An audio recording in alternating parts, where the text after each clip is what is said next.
पूरी बार आचार्य भगवान हरे मंत्र श्री महाराज धर्म की बात करते हुए, धर्म के स्वरूप को समझाते हुए पहले नंबर पर वचन अनुष्ठान की बात की। कल हमने देखा कि हमारे जीवन के अंदर में धर्म का क्या महत्व है। धर्म करना बड़ी बात नहीं है, धर्म आज्ञा युक्त करना वो बड़ी बात है।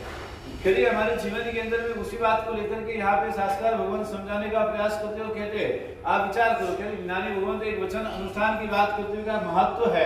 वाक्य यानी एक सेंटेंस हो सकता है, शब्द होते हैं, अक्षर होते हैं, लेकिन कहते हैं कि इन तीनों चीजों का एक एक अलग महत्व होता है, अलग अलग फर्क तीनों में पड़ता है। वर्ड्स अलग चीज है, वर्ड्स अक्षर है, सेंटेंस विषय अलग हो जाता है, चीज अलग हो जाती है। तो यहाँ पर बात करते हुए कहते कि आप विचार करो, समझ अगर है आपको तो आप इन तीनों की व्याख्या आप बराबर कर सकते हैं, आपको ये तीनों बराबर समझ में आएंगे। अगर इन तीनों की आपके पास में समझ नहीं है तो कहते हैं कि वहां पे आप बोलोगे तो लोग आपको क्या समझेंगे, या आप सोच सकते हो कि भाई जब चीज का पता नहीं है, वस्तु का महत्व हमें पता नहीं है, धर्म का हमें महत्व पता नहीं है, तो हम जो चीज कर रहे हैं, हम जो चीज बोल रहे हैं, कहते हैं कि जिंदगी में हमेशा बोलना बड़ी बात नहीं होती है, लेकिन कहते हैं कि जिंदगी में कब, कहां, किस तरह और किस समय पे क्या बोलना वो समझ आ जाए, वो जिंदगी में बहुत बड़ी बात है। बोलना बड़ी बात नहीं, बोलने के लिए इंसान कहीं पर कभी भी कुछ भी बोल सकता है, कुछ भी कह सकता है, उसके लिए कोई मायना, कोई रुकावट नहीं है। लेकिन कहते हैं किस समय पे, किस तरह से और किस शब्दों का उपयोग हो और किस तरह से बोला जाए, जिंदगी में अगर व्यक्ति को वो समझ में आ जाए और इस तरह से बोलना आ जाए तो जिंदगी में बहुत बड़ी बात हुआ करती है। तो यहाँ पर बात करते हुए कहती कि आप विचार करो कि आप कहते कि अच्छी इन सब में अगर समझ रहा है तो इससे अच्छा है मौन रहना ज्यादा ठीक है। मौन रहना वहां पे ज्यादा ठीक होता है। कहते धर्म का स्वरूप, धर्म कैसा है, धर्म कैसा होना चाहिए, इस बात की अगर हमें समझ नहीं है तो एक विचार करो, कहते जो आज्ञा युक्त हमारा धर्म होना चाहिए, आज्ञा सहित हमारा धर्म होना चाहिए। धर्म एक बात समझो, कहते हैं कि बॉक्स की कोई कीमत नहीं है, बॉक्स के अंदर रहा हुआ जो माल है उसकी कीमत है। आप विचार करो, सोने का बॉक्स है, उसमें कोई बड़ी बात नहीं है, लेकिन सोने के बॉक्स के अंदर ओरिजिनल सोना कितना है उसकी कीमत ज्यादा है। डुप्लीकेट बॉक्स सोने का बना के बेच दिया जाए उसका महत्व नहीं है। और इस तरह से कहते हैं कि जीवन के अंदर में आपके जीवन में धर्म होना महत्व का नहीं है, लेकिन धर्म आज्ञा सहित होना वो बड़ा महत्व का है। क्योंकि धर्म करना बड़ी बात नहीं है, लेकिन धर्म आज्ञा युक्त करना वो ज्यादा महत्व। धर्म करने के लिए करने की बात नहीं की है। शास्त्रकार भगवान क्या कहते हैं कि आप धर्म करने के लिए मत करो, धर्म करने का प्रयास करो, धर्म आज्ञा सहित करने का प्रयास करो। जो जिन आज्ञा है, जो परमात्मा की आज्ञा है, कहते हैं कि उस आज्ञा अनुसार धर्म करने का प्रयास करो। होता नहीं है अलग बात है, लेकिन प्रयास तो कर सकते हैं। प्रयास तो कर सकते क्या नहीं कर सकते, तो चलो नहीं कर सकते, संपूर्णता नहीं कर सकते, संसार की आसक्ति है, उद्गल पदार्थ की आसक्ति है शायद, लेकिन कोशिश करना हमारा कर्तव्य। कोशिश तो की जा सकती है कि नहीं की जा सकती। तो यहाँ पर वही बात करते हुए कि आप विचार करो, आज्ञा रहित वो धर्म है, धर्म रूप एक अपने जीवन में कितना धर्म करते हैं वो महत्व का नहीं है, पर धर्म हम किस तरह से करते हैं वो बहुत महत्व का होता है। तो यहाँ कहते हैं कि आप विचार करो, महत्व सच्चा धर्म करना है तो एक बात हमेशा याद रखो, संख्या समय का लोभ अपने जीवन से अलग करो। सच्चे धर्म की अगर व्याख्या करिए, सच्चा धर्म आपको समझना है तो कहते हैं कि अपने आप को संख्या और समय से और समय के लोभ से, इन तीनों चीजों से अपने आप को अलग करने का प्रयास करो। समय की सीमा रेखा में रहेंगे आप संपूर्णतः सच्चा धर्म नहीं कर सकते। आप संख्या की उसमें रहेंगे कि भाई 4 लोग कर रहे तो मैं करूं, 10 लोग कर रहे तो मैं करूं, 5 लोग लोगस्तव कर रहे तो मैं करूं, 5 लोग अठई कर रहे तो मैं करूं, 2 लोगों ने अठम किया तो मैं अठम करूं। इस संख्या के लोभ में रहेंगे तो आप कभी भी धर्म नहीं कर सकते। सामूहिक रूप से आराधना, कहते हैं कि आप विचार करो, डबल फल है। आप जुड़ने का प्रयास करो, आपके पीछे 100 जुड़ेंगे, लेकिन आपने अपने दिमाग में रखा कि मेरे से पहले 10 आने चाहिए और 11वां नंबर मेरा होना चाहिए, तो मजा नहीं आएगा। यहाँ इसलिए कहते हैं कि संख्या और समय से के लोभ से अपने आप को अलग करने का प्रयास करो। कहते हैं कि जीवन के अंदर में धर्म की दो बात है, एक तो सच्चा धर्म होना चाहिए और सही तरीके से अच्छा धर्म हो जाए वो अलग बात है, लेकिन कहते हैं कि सच्चा धर्म हो जाए वो अलग बात है। सही तरीके से चलो, कहते हैं अच्छे से धर्म हो गया, अच्छे से आपने चलो एक मासिक श्रवण की शुरुआत की, मासिक श्रवण आपका निर्विघ्न हो गया, उसमें पेट का दर्द आपको नहीं हुआ, सिर आपका नहीं दुखा, कमर आपकी को दर्द नहीं हुआ, पाँव में आपके दर्द नहीं हुआ, पीठ में आपके दर्द नहीं हुआ, आपको भूख नहीं लगी, आपको प्यास नहीं लगी, आपको सारी सुविधाएं सुख शांति से आप देखते गए और अच्छे से धर्म हो गया, यानी कि अच्छे से ये मासिक श्रवण हो गया, क्योंकि आपको उसमें कोई उल्टी नहीं हुई, कोई पित्त नहीं हुआ, कोई तकलीफ नहीं हुई, धर्म अच्छे से मासिक श्रवण अच्छे से हो गया, मासिक श्रवण अच्छे से हो गया, ये अलग बात है, लेकिन सच्चे तरीके से कितना हुआ। आपने 30 दिन के अंदर में 30 उपास आपने कर लिए, एक एक उपास के अंदर आपने परमात्मा का चिंतन कितना किया, आपने धर्म भावनाओं का चिंतन कितना किया, अपनी आत्मा को शुद्ध बनाने का प्रयास कितना किया। सही मायने में एक आपको लगा कि ये मासिक श्रवण में शुद्ध भाव शुद्ध स्वरूप से मैं किस लिए ये कर रहा हूं, वो भाव जब तक नहीं आया तब तक एक क्या 1000 मासिक श्रवण करो तो भी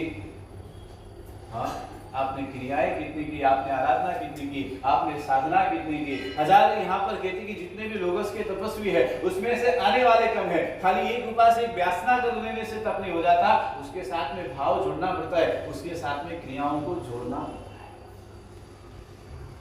इसलिए यहाँ पर कहा कि भाई आराम से अच्छे से हो जाए वो बड़ी बात नहीं है, सच्चे तरीके से कितना हुआ वो बड़ी बात है। धर्म की बात यहाँ पर वही शास्त्र भगवान कहते हैं कि आप विचार करो, सच्चे से करेंगे तो काम होगा, अच्छे से हो गया सही बात है, आपको सुखरूप हो गया, एसी रूम में आराम से गर्मी नहीं लगी, आपने एसी रूम में आराम से उपास किया और पूरा दिन एसी रूम में निकल गया, आपको बिल्कुल गर्मी का एहसास नहीं, बराबर है। हाँ उपास करो पसे का गर्मी लागे तो एसी चालू कर लो, भी गर्मी लागे तो पसे का उपास बराबर नहीं हुआ तो पार न करना पड़े, वही सो हमें बोले बीजू तो कोई ऑप्शन है नहीं थोड़ा बड़े, हाँ सहन करने का तो आपका बिल्कुल कोई विचार नहीं होगा, क्षमता रखने का कोई ऑप्शन आपने रखा नहीं है, हमारे सुखरूप होना चाहिए। तो यहाँ पर भी बात करते हुए कहती है आप विचार करो, तुम्हारी इच्छा सिर्फ इतनी सी है, बस अच्छे से हो जाना चाहिए, बस सच्चे तरीके से होना चाहिए, उसकी इच्छा आपको बिल्कुल नहीं।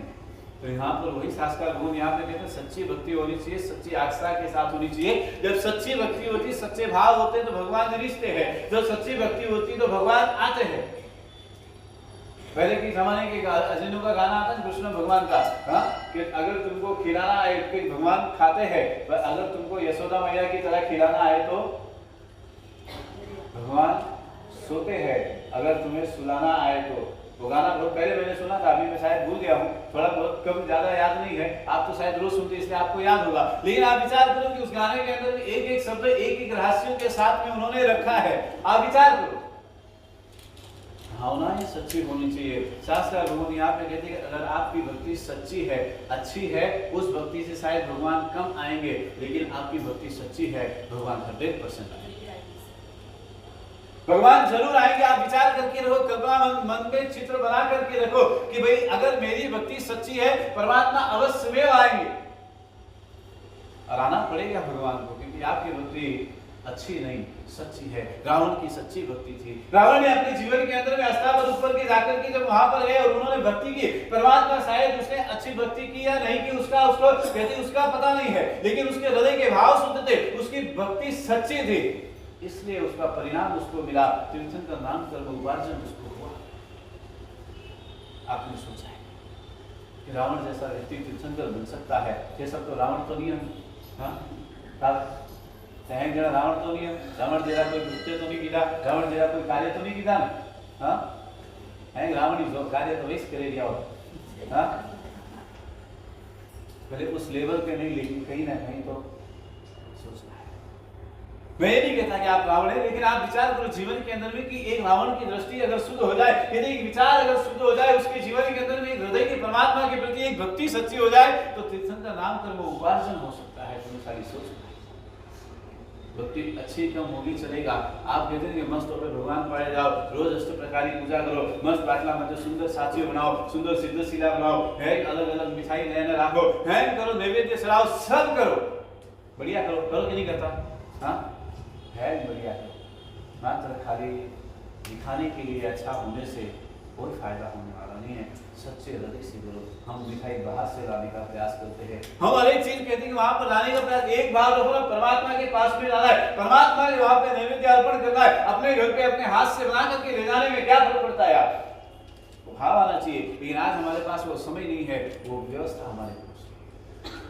तो गुणशाली यहाँ पर वो कहते हैं सच्चे, कहते हैं हमारे जीवन के अंदर ये होना चाहिए। कोई भी धर्म से कहते कि हमारे जीवन के अंदर कोई भी धर्म की हम बात करें, विरुद्ध होना नहीं चाहिए, अविरुद्ध, जिसका कोई विरोध नहीं हो, ऐसा धर्म नहीं।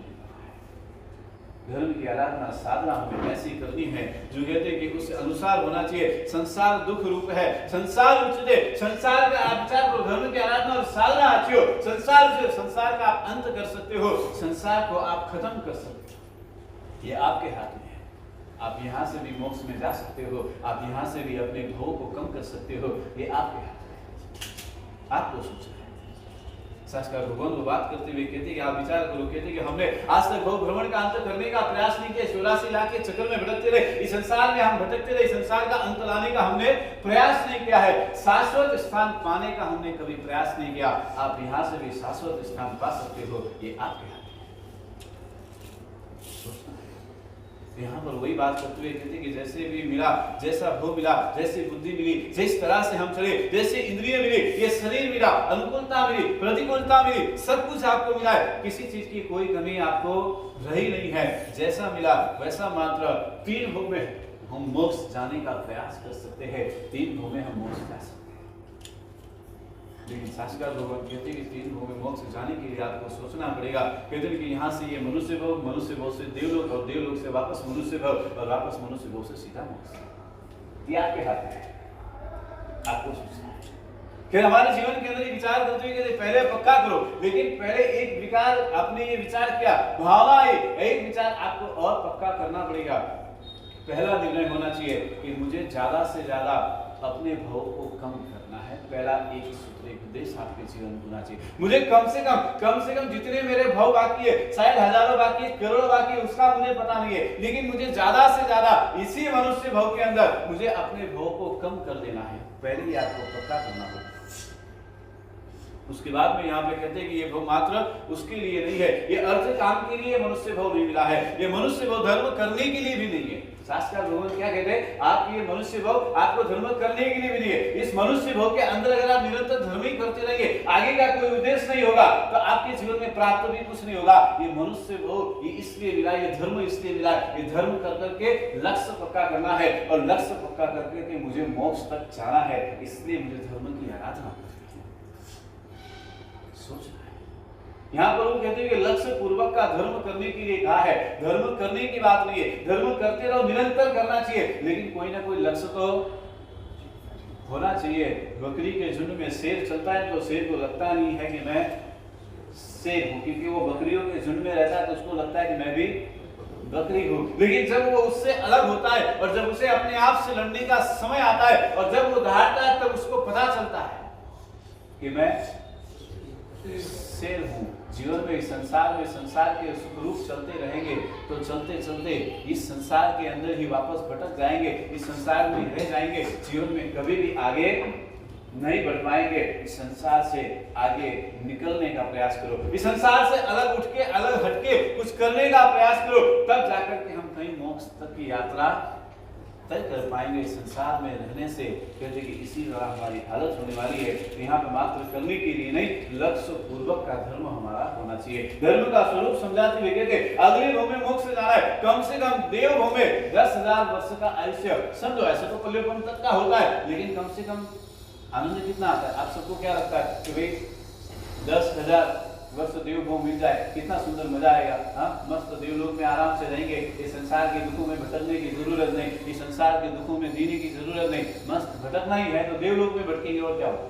हाँ, 10,000 वर्ष का आयुष्य मिले और देव भोग में मस्त आनंद आएगा कि नहीं आएगा? मस्त आराम से बढ़िया, ना खाने की चिंता, ना पीने की चिंता, हाँ, ना पैसे की चिंता, ना कमाने की चिंता, ना एसी की चिंता, ना गर्मी की चिंता, ना पंखे की चिंता, ना लाइट बिल भरने की चिंता। कितना सुख है वहां पे। हाँ,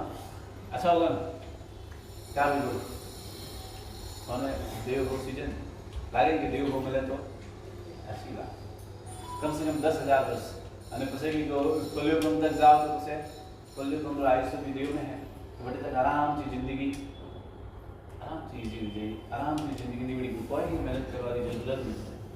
वहां पे कुछ मेहनत नहीं करना पड़ेगा, लेकिन कहते कि आप विचार करना है कि वहां पे कहते तुम्हारे जैसे प्रभु आप विचार करो अपने जीवन के अंदर में इस तरह से अगर आयुष्य इस तरह से देव बहुमी मिल जाए तो उसका कोई फायदा होने वाला नहीं है, क्योंकि ये तो समय अनुसार सब वहीं पे सुख रूप में समाप्त हो जाएगा।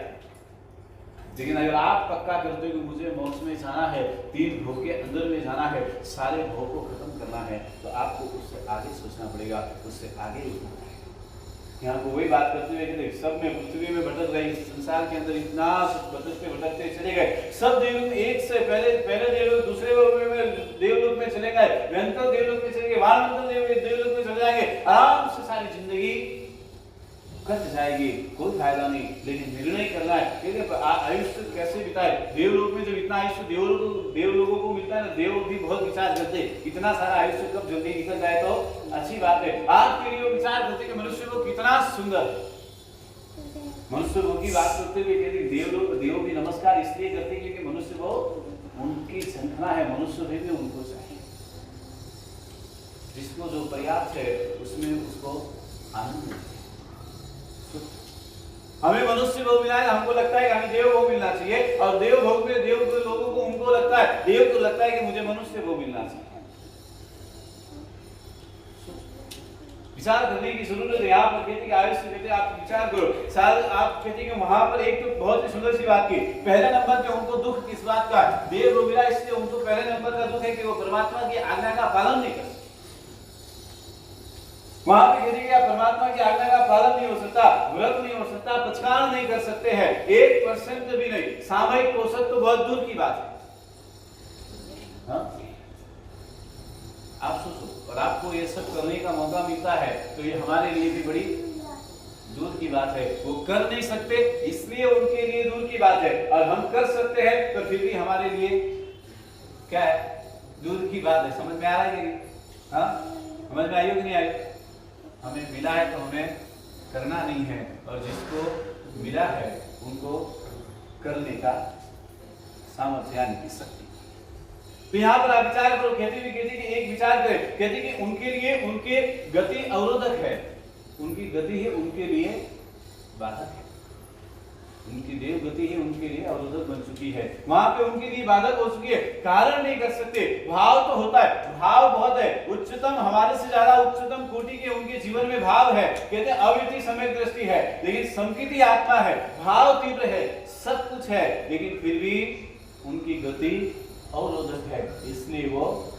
कर नहीं सकते हैं। और यहाँ पर कहते हैं कि आप विचार करो, कहते हैं कि जीवन के अंदर संकित भाव उनके तीव्र है, गति उनके लिए अवरोधक है, क्योंकि गति उनके लिए बाधक है। रास्ते पे आप गाड़ी चला के जा रहे हैं, आपकी 120-100 की स्पीड में गाड़ी चल रही है, एक बम्पर आता है, स्पीड ब्रेकर आता है, आपकी गाड़ी सीधा 30-40-50 पे आकर के ठहर जाती है, 100 के ऊपर वहां पे चलती नहीं है, क्योंकि रोड पे चलने के लिए वो स्पीड जो ब्रेकर है, जो बम्पर है, वो गाड़ी के लिए अवरोधक है, वो गति का अवरोधक है। आपको गाड़ी ऑटोमेटिक स्लो करनी पड़ेगी, आप डायरेक्टली 120 के ऊपर से स्पीड से आप लेकर के नहीं जा सकते। तो इसी तरह से यहाँ पर कहते हैं कि देव के लिए भी उनकी गति है उनके लिए अवरोधक बन चुकी है, भाव उच्चतम है, संकीर्ति भाव है, तीव्रता उच्चतम भाव है, लेकिन फिर भी गति उनकी अवरोधक है। इसीलिए कहते हैं कि यहाँ प्रभु के आप विचार करो, वहां कहते हैं कि 40 हो जाती है, उसी तरह देवगति बाधक, यहाँ प्रभु की आज्ञा उनके लिए कहते हैं कि पालन नहीं कर सकते, उनके लिए प्रभु की आज्ञा प्रवृत्ति में नहीं है, इसीलिए अत्यंत दुखी है, वो ये सब छोड़ सकते हैं, वो ये सब छोड़ सकते नहीं है। देव मानते हैं क्योंकि पाप हमारे जीवन के अंदर पाप की प्रवृत्ति वो सब समझते हैं, सब कुछ मानते पर छोड़ नहीं सकते। देव लोग देव विमान रिद्धि सिद्धि समृद्धि उनके पास सब कुछ है, वो छोड़ना चाहते हैं, वो छोड़ नहीं सकते हैं, हमारे पास है नहीं, हम पाना चाहते हैं। देव के पास ये सब कुछ है, उनके पास रिद्धि सिद्धि समृद्धि देव विमान देव लोग सब कुछ है, किसी चीज की कोई कमी नहीं है, सब कुछ होते हुए भी उसको छोड़ना चाहते हैं, और हमारे पास है नहीं, इसीलिए हम पाना चाहते हैं। हमें और उनमें कितना फर्क है? हाँ, जिसके पास है वो व्यक्ति छोड़ना चाहता है, और जिसके पास नहीं है वो उसे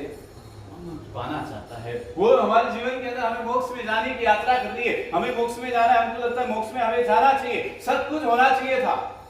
लेकिन समस्या कहाँ पर है? हम जो नहीं मिला वो पाने की इच्छा है, यही हमारे जीवन का अवरोधक है, यही हमारे जीवन को बीच में अटका देता है। तो यहाँ पर बात करते हुए कहते हैं आप विचार करो, भगवती सूत्र में बहुत सी सुंदर सी प्रश्न को भगवती सूत्र में गौतम स्वामी महाराज ने परमात्मा भगवान महावीर से पूछा कि परमात्मा इस दुनिया में सृष्टि के अंदर सबसे ज्यादा दुखी इंसान कौन है, दुखी जीव कौन है? आप बताओ, इस 14 लोक में सबसे ज्यादा दुखी इंसान कौन है? हाँ, दुखी जीव कौन है? हाँ, कौन? नाती की बात करेंगे, हाँ, त्रियंचों की बात करेंगे, मनुष्य भोग की बात करेंगे, आप विचार करो निगोद के जीवों की बात करेंगे, हाँ, एक से एक जीव संसार में कौन दुखी नहीं है? हाँ, गोसा महल में कौन सुखी है? कोई? हाँ?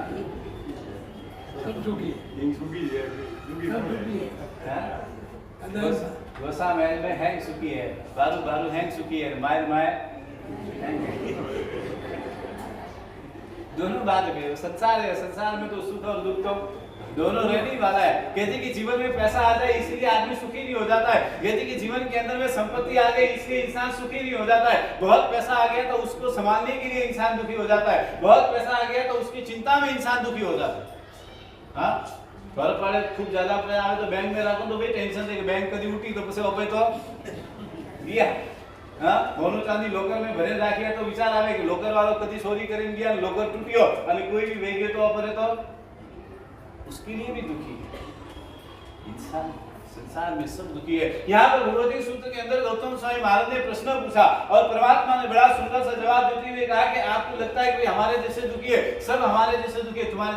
जैसे मेरे लिए नहीं, तुम्हारी बात है, तुम्हारे जैसे यहाँ पे सब दुखी है। उसकी बात यहाँ पे करते हुए किसी का विचार करो, सोचना है आपको। और उस समय पर परमात्मा ने बड़ा सुंदर सा जवाब दिया, मन की थिंकिंग है कि निगोद के अंदर जीवों को बेचारे को कितना दुख है, यहाँ 70.5 को एक से वहां पे आग के बलचारे में करना पड़ता है, इतना दुख कितना सहन करना पड़ता है, इंसान मनुष्य दुखी है। लेकिन शास्त्र परमात्मा कहते हैं कि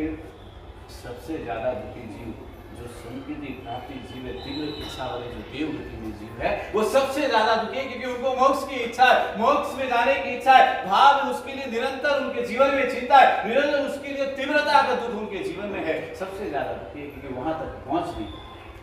इसलिए वो दुखी है। हमारे पास मोक्ष में जाने का रास्ता, हम मोक्ष में जाना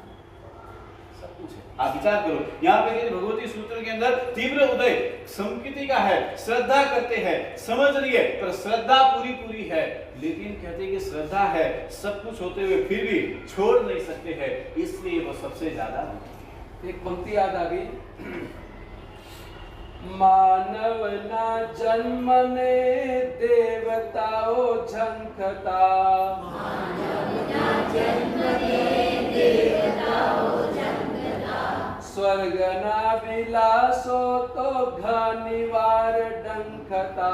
स्वर्ग ना विलासो तो घनिवार डंखता, मानव ना जन्मने देवताओं झंखता, मानव ना जन्मने देवताओं झंखता, स्वर्ग ना विलासो तो घनिवार डंखता,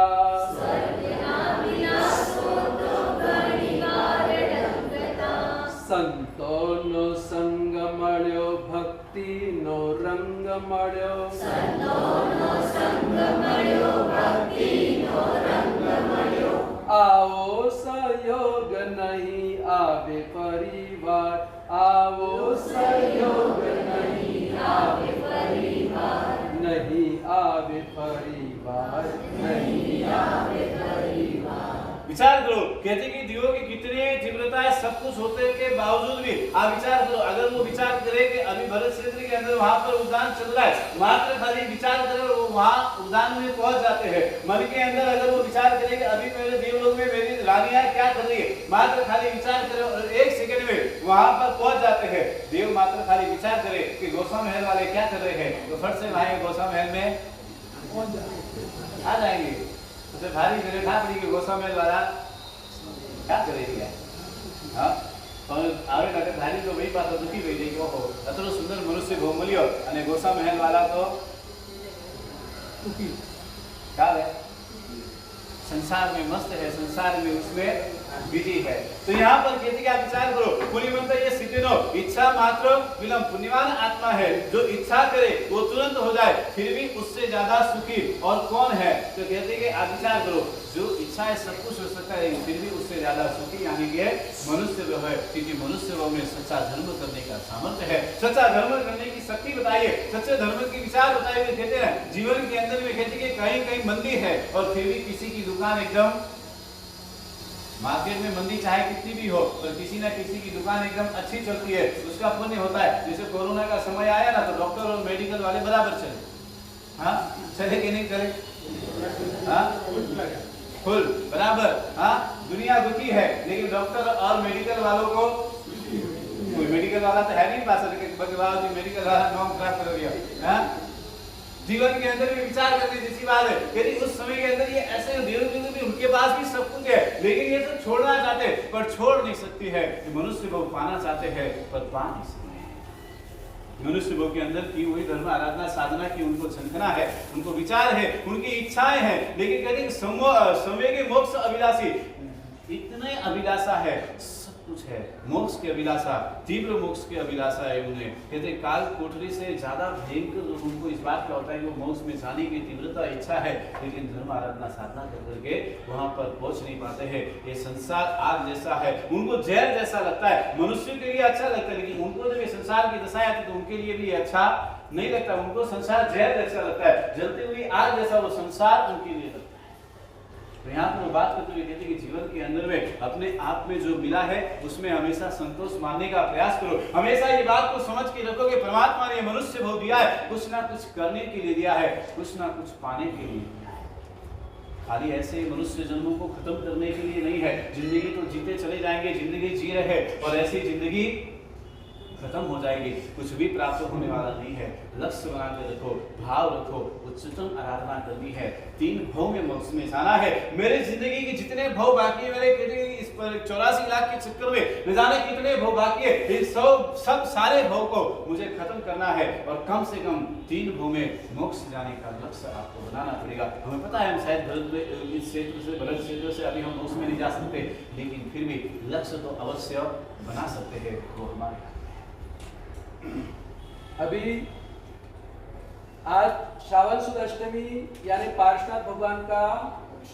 मोक्ष कल्याणक और अपने मूलनायक कौन से भगवान है शंकेश्वर पार्श्वनाथ भगवान यानी पार्श्वनाथ भगवान ही है श्रावण सुद अष्टमी दिन पे कहाँ पे मोक्ष में गए समेत शिखर मोक्ष में गए समेत शिखर प्रभु मोक्ष सिधाव्या समेत शिखर प्रभु मोक्ष सिधाव्या